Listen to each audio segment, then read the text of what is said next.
ও ভাই, আমাদের ও কই? ওকে কে আবার আমার স্বামী? ও তো সেই কখন গেছে পুকুরে হাত মুখ ধুতে, ডুবে ডুবে গেল না তো? যা তোমার মুখে পোকা পড়ুক। কোন পুকুরে গেছে? কই গো, কই গেলে? তোমার জন্য আমার কি হলো গো? হায় হায়, ও মা গো।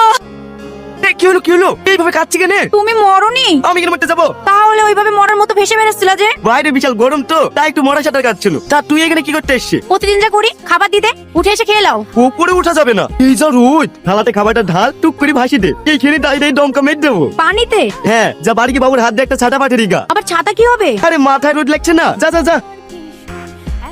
এরকম গাছ অঞ্চলে পানি নিয়ে ঘুমাবে নাকি? আরে পাগলা, এই গরমে তো এইভাবে শুতে হবে, তাহলে বাঁচবো? তোমার কাজ? ও আল্লাহ গো, ও মা গো, বাঁচা বাঁচা, তাড়াতাড়ি বাঁচা। ও গো, কি হলো? তুই ভাইন্ডার, না আমি মরে যাবো। কি হয়েছিল? কারেন্ট চলে গেছে, দেখতে পাচ্ছিনি? এই তো আবার কারেন্ট চলে আসলো। আসলে আজকে মরেই যেত। লেসুই পর ঘন্টা খানিক বাদ দেবার বেড়াতে হবে। এত রাতে আবার কোথায় যাবা? না বেড়ালে খাবি কি? ব্যবসায় যাবো। দিনে বেড়ালে গরমে টিকতে পারবো নাকি? হ্যাঁ, ও বাদ দিয়ে ঘুমা।